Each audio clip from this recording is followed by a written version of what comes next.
Welcome to this episode of Workplace Stories, the People Experience Hub podcast. And today I am joined by Dr. Jo Burrell, protecting the protectors, mental wellbeing in HR. We're going to be talking about Jo's findings, her organisation Ultimate Resilience, into the emotional toil of HR, from burnout to systemic support gaps. This is fascinating for anyone looking to support the HR colleagues, or if you're in HR, how can you support yourself? Hi everyone, welcome to the People Experience Hub Workplace Stories, where I am delighted, and I mean delighted, because I met Dr. Jo Burrell once face to face. I feel like I've known you forever. I feel like we've been connected for a long time, but that meeting in Nottingham, I walked away from that just feeling enthused about the work that you do and the message you have. So thank you so much for coming on this podcast. It's a real pleasure. Thank you for having me. So, just to kick off, I think you've got this fascinating journey from clinical psychologist to co-founder of Ultimate Resilience. I think I first saw you in the space of, jumping in to help HR people and working in the world of organizations. But I'd love to hear a little bit more about your journey of how did you start? How did it go from clinical psychologist to today? I worked in the NHS for 25 years as a clinical psychologist. Mental health is my passion, my real interest. And helping people, make positive change and improve their lives, is something that I've been doing all my career.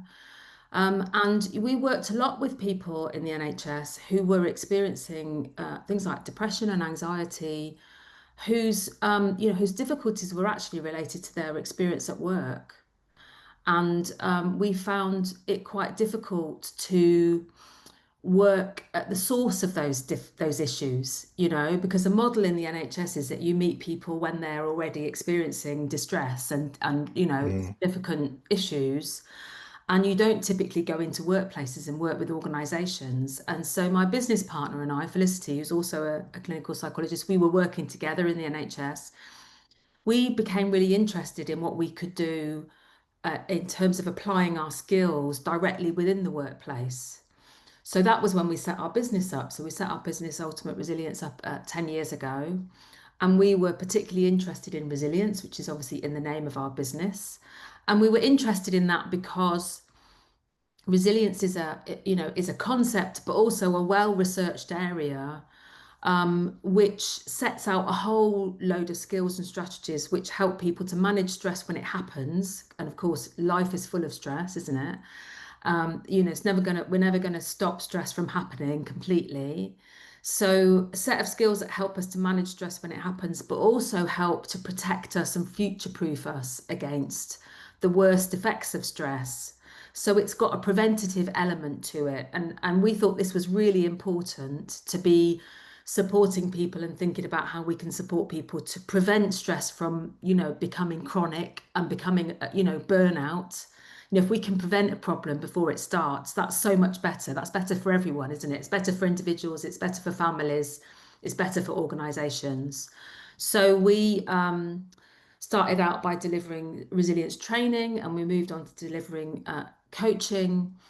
And then we got very interested in HR professionals, particularly because during the pandemic, they started to ask us for help for themselves in a way that they'd never done before. They'd been the people who commissioned our services, but not necessarily the people who were utilizing them. And we thought this was a really interesting shift, that HR professionals were suddenly asking for help, essentially. mm. And we wondered what was going on and why this was happening. And that really led us down the path of doing our survey, which I know we're going to talk a little bit more about shortly. I think I think the whole journey is fascinating because if I think about that, I grew up latterly in HR, always in a specialist area like industrial relations or reward and benefits or colleague voice or something like that. And I grew up in HR. And before that, I grew up on a forklift truck. And you know, I've always had feedback myself, which is like you're a really resilient person. That you seem to just be able to face into stuff, and you just keep going, and on you go, and on you go, and on you go. And I'm kind of like, I don't think that's resilience. I think that's like sheer stubbornness, and maybe it's the same thing, you know. Um, but it's that whole thing around I can cope. And if I think about being able to cope when I was in HR in-house pre-pandemic, there's a whole load of wraparound around colleagues and trust and organizational trust that came into that. And I thought, so this is a fascinating area for me, and fascinating that you've landed in HR as well. So um, the HR mental wellbeing survey, is this the first one, the second one? How? So we did the first one in 2023, and it was really a pilot. We just because we couldn't really find any data around HR Mhm. mental well-being. It's like that was a question we were asking. Why are all these people coming to us suddenly for help? And what does the data say? You're a data person, so you'll be interested, I'm sure, to take the same approach. It's like, what does the data say about the well-being of HR professionals? And there was almost nothing available. And so we thought, well, let's get some data. So we designed a survey, and yeah, so we launched that survey, and we did it in 2023, and we launched our report in 2024. And so we've just repeated that survey, and we've kind of expanded it a little bit. So we've added some additional questions. We've got a bit more of a broader picture this time. And in February this year, we launched it for the second time. The first time we had 100 respondents, so it was a fairly small scale. This is what I was about to ask as well. Yeah, so go on. Did it grow? Second time we had 1,421 respondents. That's incredible. Incredible. And So it's always interesting, I think, as well, when you look at those participants, when you look at respondents, because it matters, the numbers matter. But also when you think about there, how many organizations have just one HR person? So 1,000 plus respondents could be 1,000 plus organizations. You call it kind of those one person, two people organizations. It's a fantastic response rate, and probably indicative as well of how people are feeling. yes, I think so. I mean, we were blown away. We were so pleased. We were like, if we could get twice as many as we got last time, that would be an achievement. And like then the numbers started to go up, 400, 500, 600, 700, and we were just absolutely blown away. And I think, yeah, absolutely. I think it's indicative of, we've become through that time known as people who have an interest in this area. So, of course, when we started to advertise the survey, people were primed and ready. But I think also there has been a shift, even in that short time between 2023 and now. I think there has been a shift in people talking about this problem much more, Hmm. it coming to the surface much more. I think it was much more hidden. It still is very hidden, but I think it's people are starting to acknowledge it and recognize it and talk about it. And so I think people were more ready to, put pen to paper and say, yes, I'm gonna share my experience. So I have a working theory, and it's backed on data that I've seen from our surveys, which is whenever we have surveyed any group of people that are broadly in some kind of caring capacity. So that might be people who work for the NHS, it could be teachers, people in HR, people in the fire services. So anyone who is an industry where there is care involved, but also then constraint, like budget constraint, but also where there is high purpose as well. So the work that I do is so important. But actually, you start getting into if I do a bad job, this could cost lives. If I do a bad job, this could cost employment. If I do a bad job, this is someone's education. And the working theory I've always had, and we'll get into it, I'm sure, in the data, is if you work in that type of industry where you are born to care and you have people within your care to look after, to care for, to nurture, you almost have it coming at you from all angles. Absolutely. I think that's right. And also, something I know from having been in one of those professions myself is that if your role is to care, to be cared for is a role that feels very uncomfortable and difficult. So Hmm. that we do have barriers ourselves as carers, as people who are trained and primed to be in that role, we do have our own barriers around sort of pivoting, being in the other chair, as it were. We find that very difficult. And I think that those are internal barriers, but they're also external barriers. So people relate to us as people who know, who have all the answers. People come to us expecting us to have all the answers. And so sometimes they're a bit surprised if we don't have the answers. And we then feel we should have all the answers Hmm. and we shouldn't have to reach out to anyone else for the answers. But the reality is everyone needs care, everyone needs support. Yeah. And And it is difficult to ask for. And yeah, I can talk from experience of my life as a HR practitioner, and I can talk from experience as then becoming a founder of a business, a solo founder. The day I got a second person, the day I got other people involved was so much better, but I still struggled to say, could someone help me? Because my job ultimately was the care of the company, the care of the people. It's so interesting. And I'm going to be quite open in terms of why I really wanted to come on this podcast as well, was because I'm cynical, right? I am data led. I see posts on LinkedIn, I see posts on Instagram, and I take them at a fairly low value unless there's data attached. And it's not that I don't want to diminish someone's lived experience or feelings, but if someone says, 80% of people are struggling with X, but they can't show me the 1,400 people that said this, I struggle. So actually, the minute your report came out, it was a brilliant time for me, because then what I could do is take that anecdotal evidence that people were giving, where my cynic was going, where's the backup, and I couldn't see the backup. And now what I have is two, three pieces of data coming at me, which is lived experience data of those people saying they're struggling, data from your report that says people are struggling, and I can now bring that together and go, right, I have the data. And it's, I don't want to come across less than human, because, I hope that I am ultimately a caring individual, but when you see it at that volume, I want to back it up. So, I mean, should we jump into the report, the 2025 report? I suppose the question for you is, let's dive into it. And if not, what were some of the most striking or surprising findings for you? well, one of the interesting things was that actually, in terms of the questions that we repeated in 2023 and then again in 2025, the findings were very similar. So actually, one of the Hmm. surprising things was whether we surveyed 100 people or almost 1,500 people, we found almost the same thing.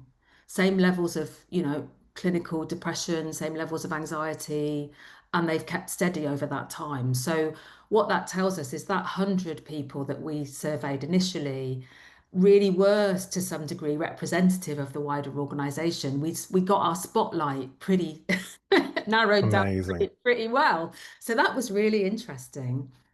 But another thing that we because we asked a broader range of questions this time, we were able to sort of interrogate the data a bit more. And one of the things that I think is a really important finding is that so one of the questions we asked was, do you currently feel well, do you currently feel supported in relation to your mental well-being at work? Okay. And only 13% of our respondents said that they felt very well supported. So the rest felt, support was lacking to some degree, and actually half significantly lacking. Wow. And what we found was that amongst those people who felt well supported, they were far, far less likely to be suffering from depression, anxiety, burnout. They were less likely to be thinking about leaving the profession. They were less likely to have had time off sick in the past year. And that was a really, really significant finding as well in terms of the statistics. And that I think is a really valuable finding for us who are, people who are interested in how do we support people, how do we effectively support people, and what's the impact of that. What it demonstrates is actually if you're supporting your staff well, whether they're HR professionals Hmm. or others, if you're supporting them in relation to their mental well-being, then that's having a huge impact for them personally in terms of their well-being, but it's having a huge impact for your business too, because you're saving money on sickness absence, you're saving money on retention, and people leaving because they're burnt out. You're saving money in relation to things like presenteeism, because lots of people who are struggling in terms of their mental well-being are still at work, but they're not performing anywhere like as well as they could. So I think that was actually the most important and interesting finding of our survey, but there are lots of other findings, obviously. It's powerful, isn't it? And we live in a we live in a world where you find yourself having to try and justify or write business cases for doing something human like supporting somebody. To go to an organization that has strong values, strong morals, great vision and mission, that on the outside have everything you'd want for a great employer of people creating community. But then what we find is actually we have to write a business case for better well-being, Mm, for more equipment, more tools. I work 10 hours because my laptop is slow. I have to do the 10 hours to buffer the poor tools I have. The mm, longer hours I do, the less time I can have for recovery. I don't have enough people in my team, so I'm putting the 12 hours in for the equipment and the lack of resource. But we won't buy new equipment and we won't resource. So I am the buffer that keeps on going and keeps on going. And it's really interesting because we've seen that where if I look at outcomes when we measure drivers of retention, drivers of motivation, drivers of innovation, drivers of well-being in our data, care, my manager cares, our leaders are perceived to care, the well-being of the organization is at front and center of the organization's direction. All of that sits in there, and we've had to adapt our style almost to say to chief finance officers and the like, well-being isn't a well-being initiative. Well-being is a retention initiative. Well-being is a innovation, a motivation, an advocacy initiative. mm, Because, and I actually lament that that's the case, because I'd love to be in a case where it says your people are burning up and mm, you have it in your gift to help them because you made £4.8 billion profit this year. mm, mm, So I think it's fascinating. It is super fascinating. And one of the things I pulled out looking at my HR colleagues was the amount that met the criteria for clinical or clinically significant depression. mm. And am I right saying it's 3 times higher than the general population? Just over 2.5 times, so close to three times. Yeah. So this was a measure. This is a measure of depression that your GP might use if you go to your GP with possible symptoms of depression. It's a questionnaire that I would use when I was doing clinical work, and it's a standardized measure, so it's statistically sound. And we found 44% of people met that criteria for clinically significant, symptoms of depression. So it's not a diagnostic tool. Hmm. It's certainly a strong indicator. If I had someone in front of me who was scoring in that realm, I'd be saying, okay, I need to do a more thorough assessment to establish, how much they're struggling and what we need to do in order to support them. And as you say, this figure is over 2.5 times higher than we would see typically in the general Hmm. population. So what we've got is actually, if you're thinking about your workplace, you've got the people who are responsible for well-being and who are, designing, delivering, rolling out well-being initiatives to the rest of the organization, whose well-being themselves, whose mental health themselves is significantly lower than that of the people that they're delivering their initiatives to. Probably, It's I mean, if we're it. thinking about the workplace as a microcosm of the population, Mhm. then yeah, what we're seeing is HR professionals are suffering significantly more than the rest of the people in the organization. And that then applies the same for anxiety, for burnout, and that it's we're painting a picture now, aren't we, of this industry across industries. And I did a podcast recently with Perry Timms where we talked about this, that HR HR, whether it's in a shoe factory or whether it's in, bottled pop factory, HR is HR. It deals with people, it deals with process, and ultimately it's a people profession. So Yeah, you've got this industry that spans multiple industries with multiple complexities, but effectively every one across those is starting to trigger these higher scores. And imagine that I'm turning up to work and feeling depressed, I'm feeling anxious, I'm feeling burnt out. And was it 63% are likely to be experiencing burnout? Is that right? that's right. Yes, yes. And a further 15% at risk of burnout. So Yeah, on the knife edge to, absolutely. Yes, and absolutely. And interestingly, in the time that I've been, talking a lot more about the well-being of HR professionals, particularly on LinkedIn and places like that. I've had increasing numbers of people who reach out to me, in private messages or by email, telling me about how much they are on that knife edge. Either they've already burnt out and they've left the profession, or they're thinking about leaving, or they're desperate to leave, or they're in a position where they can't, but they're just counting Mhm. down the days till their retirement or whatever it is, or to the end of their contract. I mean, there's and again, we're talking about anecdotal, data here, information, but it matches well with the hard data that we've collected through this survey. If I think about a timeline, and obviously we don't have that 2019, 2017 data right now to start comparing to. If I think about that timeline through a pandemic and I think about what I saw, in 2020, I remember getting a phone call from a retailer saying, "Can you help us?" Because suddenly we find ourselves in this world of furlough, and we find ourselves in this world of continuing to trade in our retail. Some of them will close and some of them will be work sent home to just be at home. Some of them will work from home. We've got all of this stuff to navigate. We don't have any more resource to navigate this with.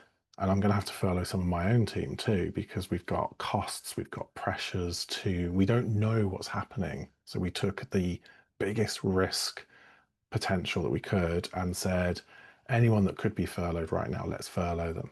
Anyone that, doesn't, let's move them to home. And this huge operation went in and it didn't land on IT to get people working from home. It didn't land on health and safety to make sure that risk assessments were done at home. It seemed, and I may be wrong, so I apologize to every IT professional out there who helped. It seemed that it landed on the HR teams. Mm. Go and get our people furloughed, go and get them working from home, communicate to our people what's going on, help our people understand what the new government legislation is, what the most recent change is, what the most recent change is. Yeah, yeah, yeah. Create a policy around working from home.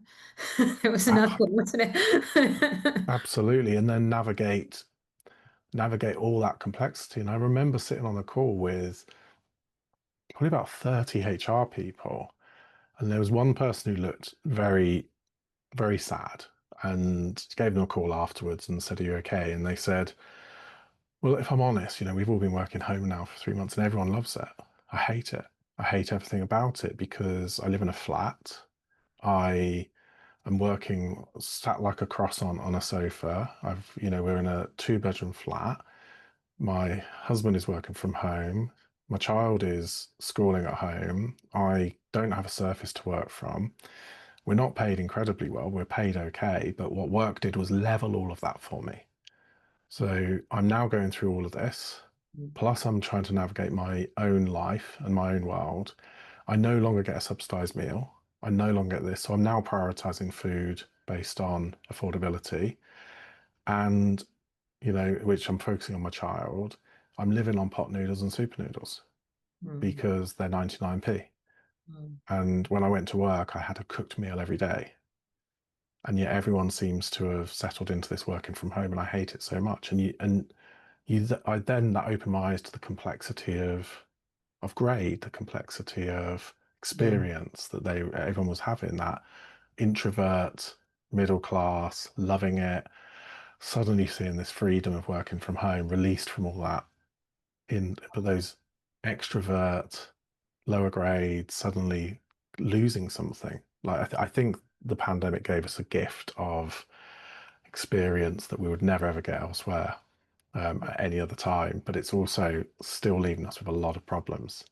Absolutely. And interestingly, I remember talking about the data around the time about how, who suffered more, in mental health wise through the pandemic. And it was, obviously people on lower incomes, people with younger children, women.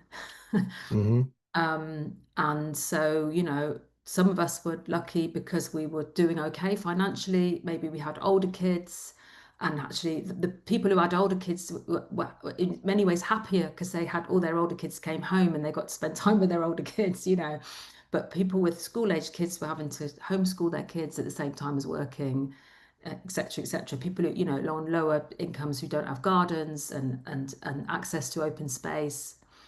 So yeah, that your example is someone who fits into that category. You just said something as well around emotional labor, and it's something that I feel that is something that actually sits in any caring profession, but it does feel that it's gendered as well. That it does feel that there is, if you identify as a woman and you are in a I don't know the right word, so I'm just going to say, so the social norm of a female role, that you have just more emotional labor anyway. And how many people in HR identify as female? Yes.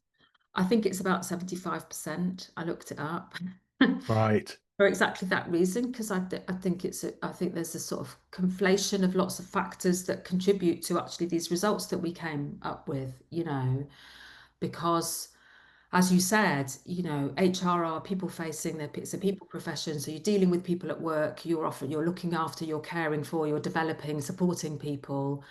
But 75% of this profession are women who are socialized into caring roles, because women are, and are probably have significant roles in caring outside of work too. So they're mothers and they're caring for older, parents possibly, or neighbors or relatives. They might be in a caring role in the community somewhere. So they're not only, in the Hmm. work, but they're also in the caring role outside of work. And they're very much socialized into putting their needs second, you're not prioritizing their needs.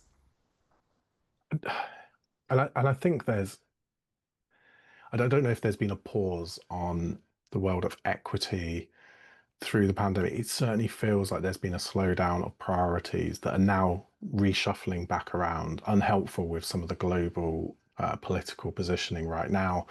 But for any organization that is focusing on, making sure that it gives equity of experience, it has to think about equity of experience outside of the workplace as well, surely, if they're designing the workplace experience. But the two things aren't separate, are they? Because No. women typically work part-time more often than men do, for example. And that's because of the fact that they are parents and, often they're spending more time with the kids or caring for the kids more. So the two things totally interlinked, aren't they? You can't divide one from the other. Um, Hmm.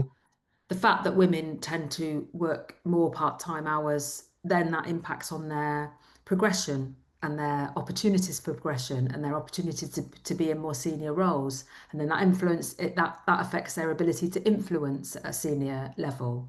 So there's all these things are connected, aren't they? Well, I mean, 92% saying that they feel tired or low on energy. It's this. Am I surprised? No, I don't think I am. 81% having trouble sleeping. And, I always remember someone saying to me, sleep is health and health is wealth. You Yeah. know, and and it feels like what we're doing is we're building up to this. And those top stressors that came out in the report around workload, poor management, lack of support, toxic culture, the emotional toll, and lack of recognition. And there was stuff in there that I looked at and went, there's stuff in here that can just be sorted out tomorrow. Yes. I can say thank you today. Right now, I can say thank you. I can show gratitude. I can show that it's genuine and authentic. That that what they did meant something, what that person did in this organization or for me as an individual meant something, and it's genuine gratitude. And actually, that's a theme that I hear a lot. When I talk to HR professionals, when they contact me with their stories and their experiences, that lack of recognition, that feeling hidden and not seen, people not asking them how they are. I have so many stories from people who've been through incredibly difficult, things at work, having to tell 250 people that they're all being made redundant, or breaking news that a colleague has died, or, dealing with someone who's suicidal, or, I mean, honestly, the list goes on and on and on. And so many of them say to me, I did that, I went through that, I supported everyone else, and no one asked me if I was okay. On to That's, the next thing. yeah, on to the next thing. You're just expected to carry on to Yeah, the next thing. And that's recognition. Just asking someone if they're okay is recognition in and of itself. It says, you might not be okay. yeah, and Asking someone genuinely, are you okay, in the context of something difficult, is saying, you might be feeling something here. This might be difficult for you. It's acknowledging that, isn't it? and and, and if I think about like just the CEO of any organization, it doesn't care how big you are. I mean, when I used to work at Tesco, it's like 480,000 people. But the CEO could take the time to thank people, could take the time to do it. They had to do it in a different way, and Mm. I'm sure in a smaller circle around them, there was a different approach again. But in that broader approach, there is a way to do this. There is a way to recognize, there's a way to tell stories in the organization to let people know what somebody's doing, the work they're doing. And even if those stories dilute as they go, if we're not communicating, if we're not telling those stories, people don't get to hear it. If we work unseen, people don't get to know, and people don't get to say thank you. Not because they won't say thank you, but because they don't know to. But those smaller circles should be, looking after each other, working on that stuff. And like when I saw lack of support, poor management, I thought again, poor management. We see it time and time again. The continual reduction of the management training budget, you know, Yes. we don't know what's happening over the next few months. Let's cut the training budget. Let's make some L&D people redundant. And spoke to someone recently in learning development who said for every job they're applying for, there's around 200 people applying for that job right now.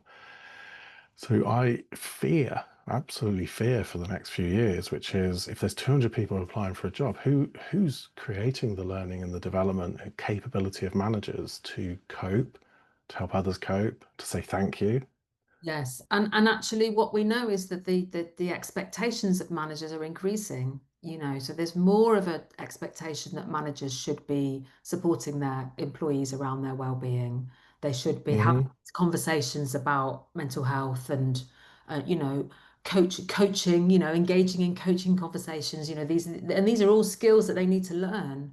Not all, many managers don't come. These skills, these kind of people skills, don't come naturally to them. So, Yeah. and of course, as certainly in the UK, demands on our health service increase, and waiting lists are longer and longer. People turn to the workplace as a place to get their care and support. So again, managers are expected to be there and to be a sort of safety net for people. So while the demand goes up and the expectations go up for managers to be there in a true, authentic, empathic way with their or with their employees, the support, the training, the kind of support for them to have those skills and nurture those skills and develop them is going down and down and down. It's it's interesting as well because what we're not going to do in the next 3 months, 6 months, 12 months is make a full systemic change. And we're not going to convince CFOs to suddenly start putting that budget back in. It'll be gradual. We know that.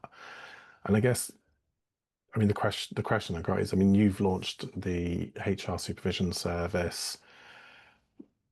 It feels timely, like, and I think, looking at all the wraparound stuff that we've just been talking about, and there's so much more in the report. Like, we could do 6 hours on this easily. But I can see that you've launched a HR supervision service because there's a need, Yes. and that need is immediate. rather than something in the next 12 to 18 months. Just those numbers tell me there's an immediate need Yes. for people to have that support. What is the HR supervision service? So supervision is something that I've received all the way through my career as a clinical psychologist. So as soon as I joined my profession, as soon as I started training as a clinical psychologist, I was training in clinical supervision and learning the skills and methods of supervision. I was also receiving supervision. And as I qualified, I was there to deliver supervision to the people who were coming behind me, coming out of training. Hmm. The people ahead of me were supervising me. So it's a self-sustaining support system, which is, amazing. And, it's a personal and professional development approach. It has lots of similarities with things like mentoring and coaching and counselling to some degree. And I think personal and professional are key words here when it comes to supervision, because supervision is intended to be there as a method of learning, as a place where you can develop your skills, your technical skills in your profession. But the personal bit is about a place where you get support for the emotional impact of the work that you're doing. And I think, I realized when working with HR professionals and recognizing what an emotional toll they were dealing with, and what little support there was available for them. I realized that the existence of supervision in my profession was important, not just because it's, developed me and supported me and helped me grow, but also because the very existence of it acknowledges that the work that I do is going to have an impact on me. It's Just, going to take its toll. It's going to have an emotional impact. And it says, this is non-negotiable. You will be having this, you will be receiving this support, and you will be receiving it because you, just like everyone else in your profession, are going to struggle at times with the work, you know? it, it's powerful, and it's powerful in as much as I've deliberately not jumped on your website and read all about this because I wanted this to be fresh. I wanted to be able to ask questions and kind of have this raw conversation about it, because so it sounds to me like this isn't about creating a safety net which says when you fall, I will catch you. This is about having something that's preventative, having something that is proactive and saying, do you know what? We will horizon scan together. We will see what's coming over the horizon. I will help you think about what's coming around that corner that you maybe can't see right now. And when something does come, how will you cope with that?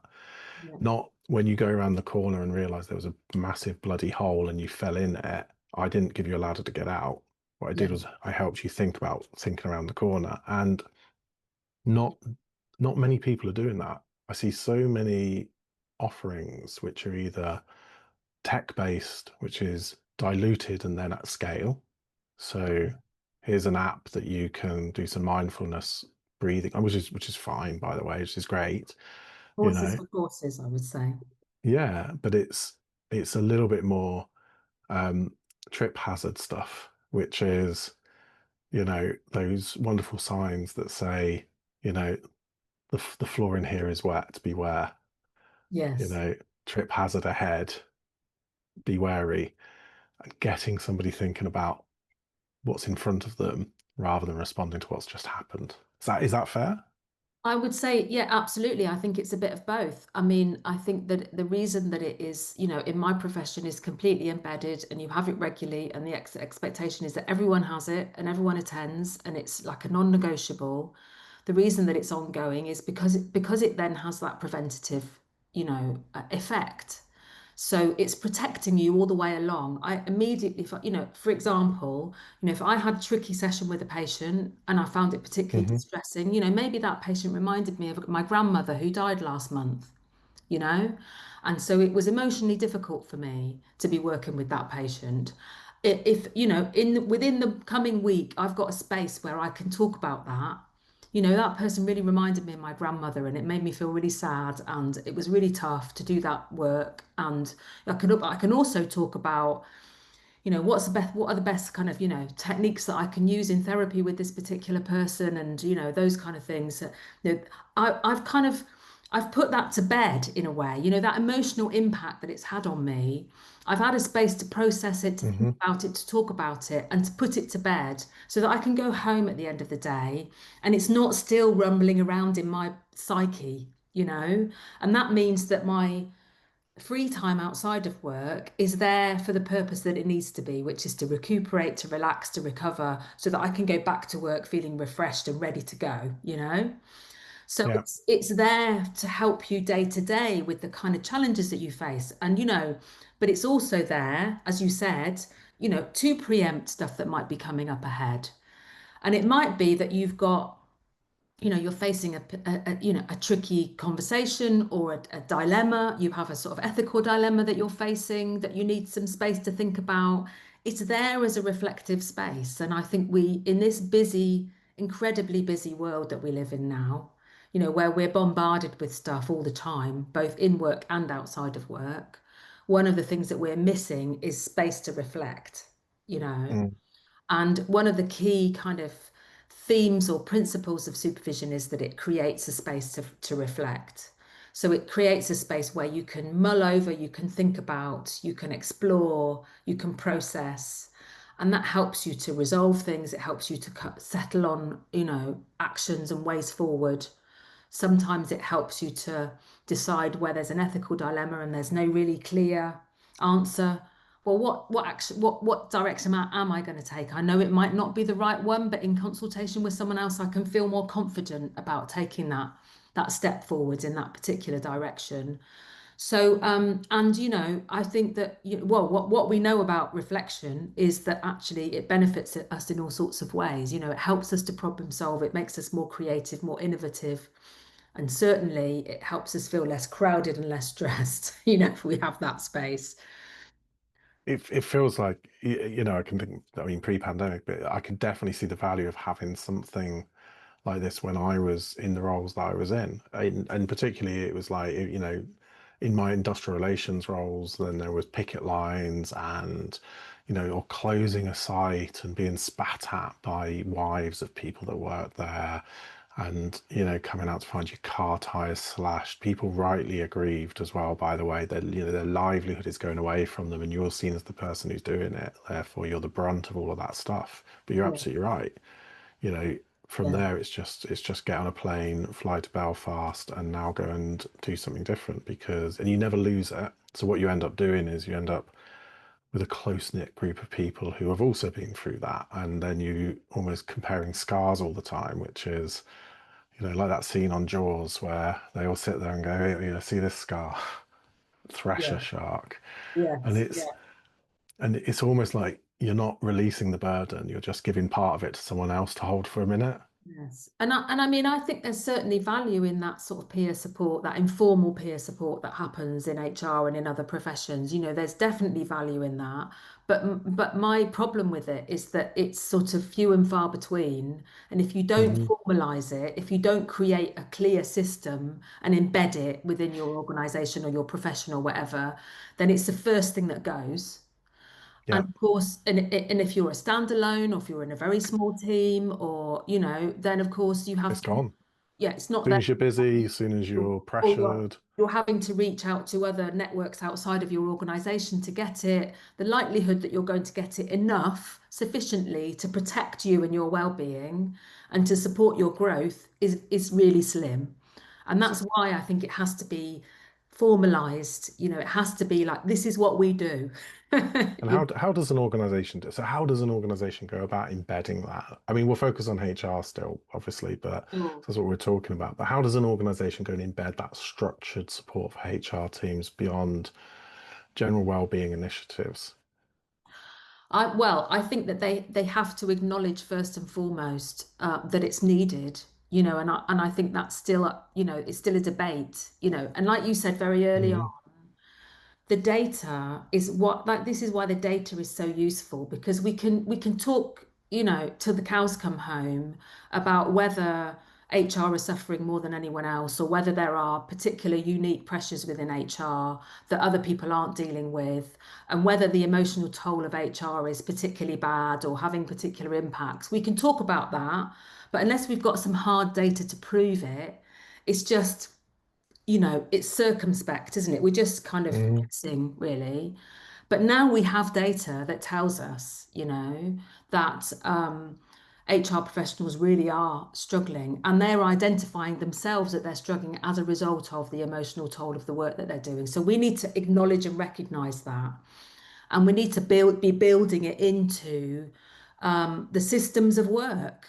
We need to be saying, oh, but because this is happening and it's going to be affecting our retention rates, our sickness absence rates, it's going to be affecting people's performance and their ability to be able to do their work. So there is a huge benefit to us as an organization in addressing it. We've acknowledged it now, we've recognized it. Now we need to put a system in place, and we need to make a serious commitment. And I see lots of organizations, when it comes to well-being more broadly, not just in relation to HR well-being, throwing a kind of, you know, things at well-being in a sort of piecemeal, tokenistic fashion. And it's like, you might as well not bother, you know, yeah.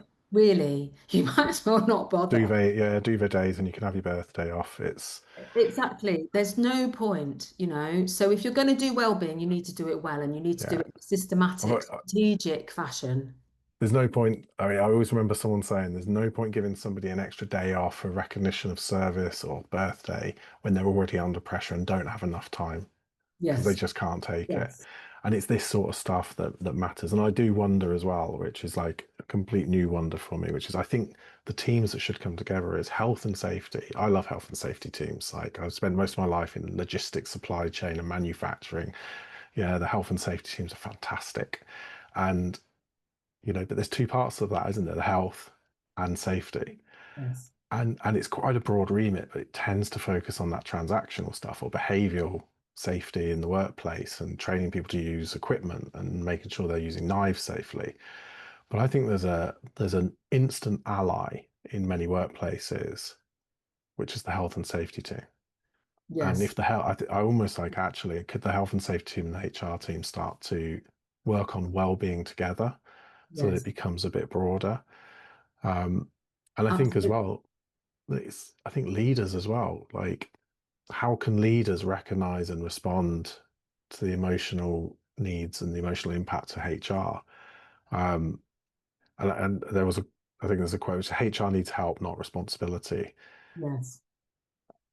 So that says who cares for them if not the CEO, the chief operating officer, the chief financial officer. Yeah, if there's a chief people officer, not if there isn't one on the board, then ultimately it must sit with them as well. Because if there was an impact in their organization, a terrible impact, who would go to court? Who would be held accountable? Who would be on the front page of The Sun? Who would be on BBC News? Yes. Yes. Absolutely.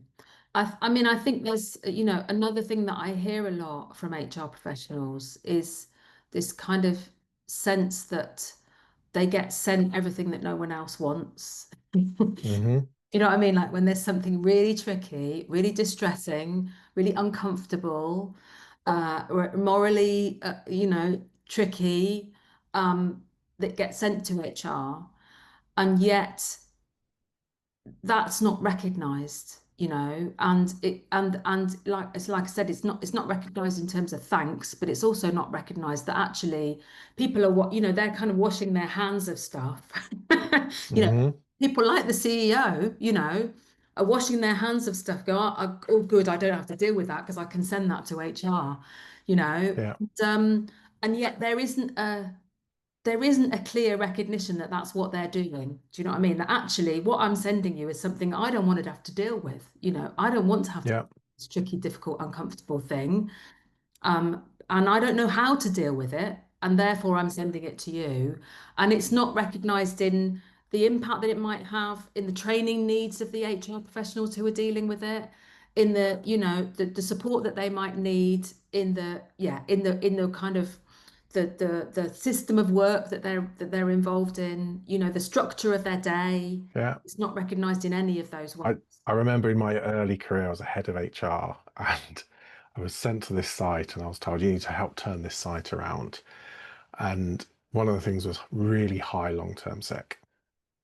Like and basically it was almost it felt to me like an instruction of get them back into work or get them gone.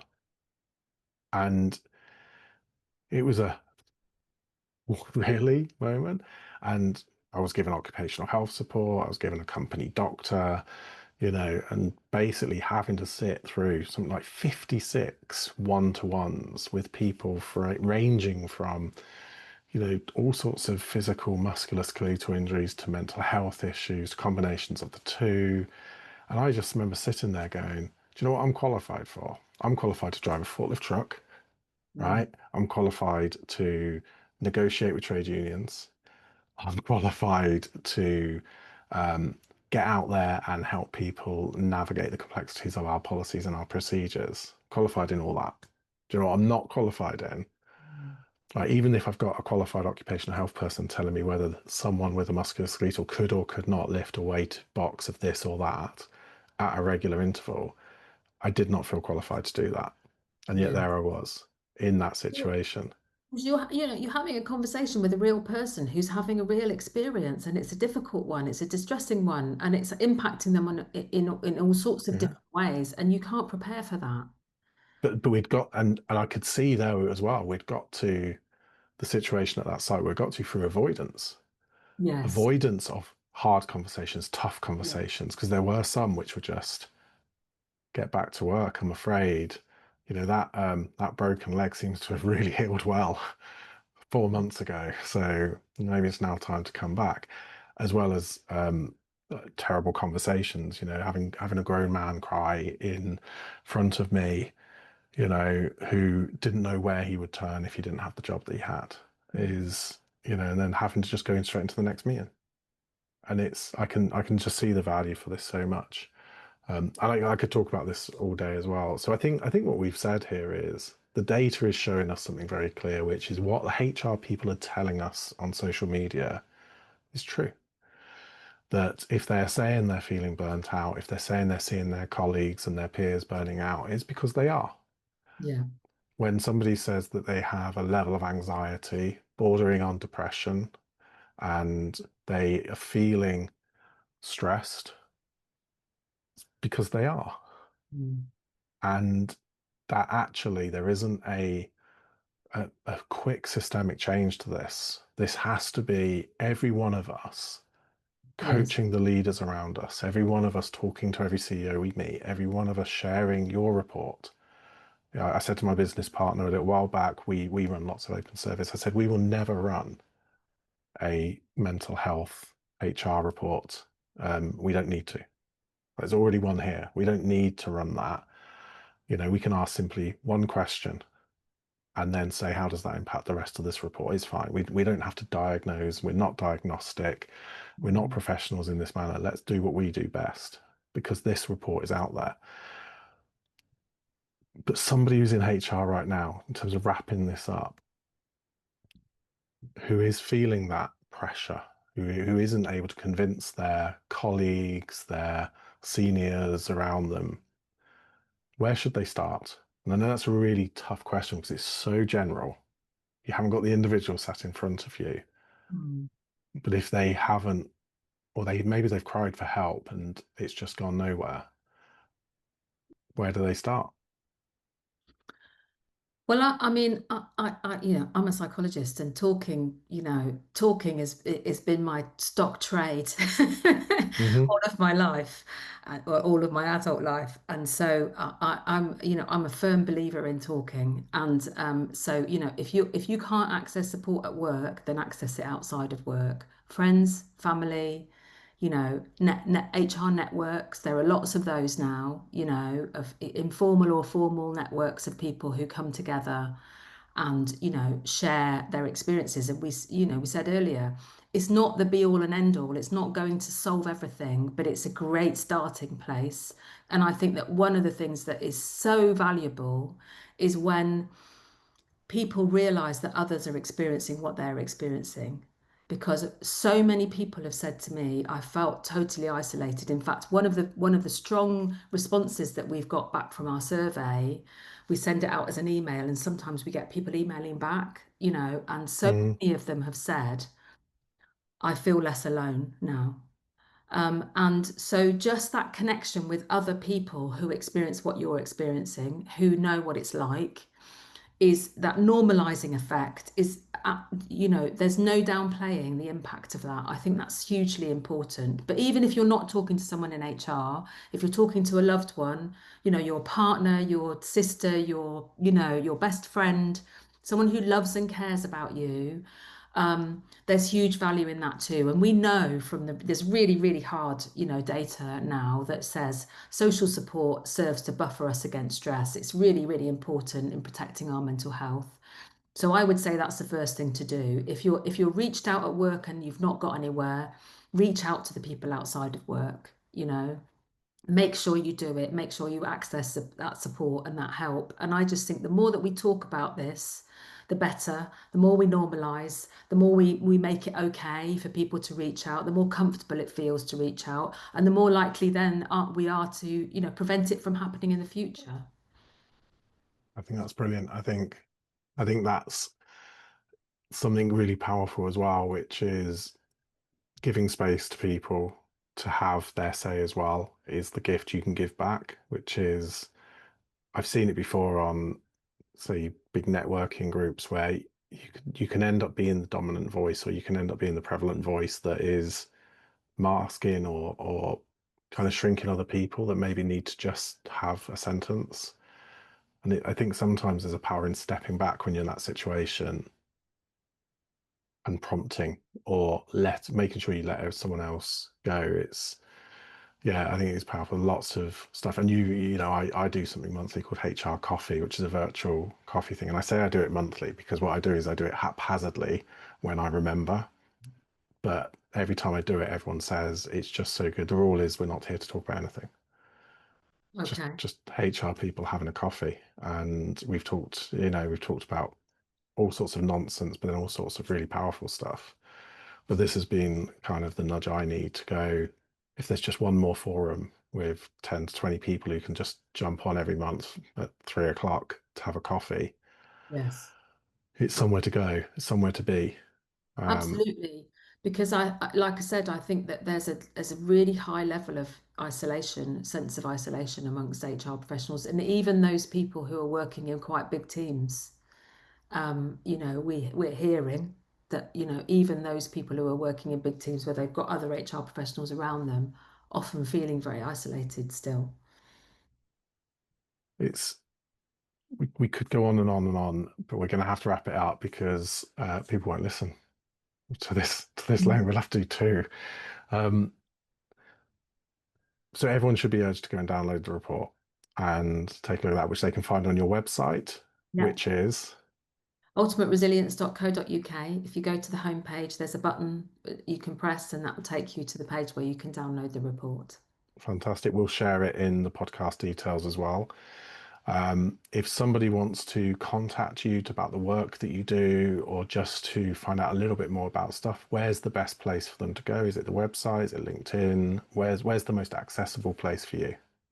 Well, I'm fairly active on LinkedIn, and certainly if you're interested in this topic of HR wellbeing, I'm talking about it a lot.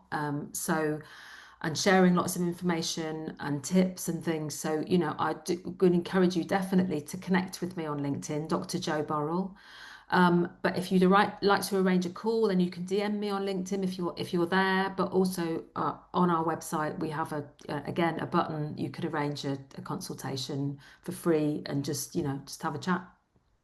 I think that I don't think it's unfair of me to say, or untrue of me to say, because I genuinely believe this. I think you're a leading light in talking about this in the HR space. So for that, genuinely, thank you, because it's helped me think about my team. It's helped me think about myself differently. And I think anything that triggers that thinking, could slow it down, could I do something differently myself, is important. And I have found myself in a position where I'm now a CEO of a small business. And I do have to think about what's everyone up to and watch out for those trip hazards and stuff in a different way. Yes, So yeah. to care with intention. So thank you so much, because I think that what you're doing now will just keep going and keep going and keep going. It's not a need of the time. I think it's a need of the industry, and I don't think that's going away. So No. genuinely, thank you for joining the podcast. Thank you for everything you're doing. And thank you for coming, Dr. Jo Burrell. Thank you so much for having me, and I'm deeply flattered at what you just said. Thank you.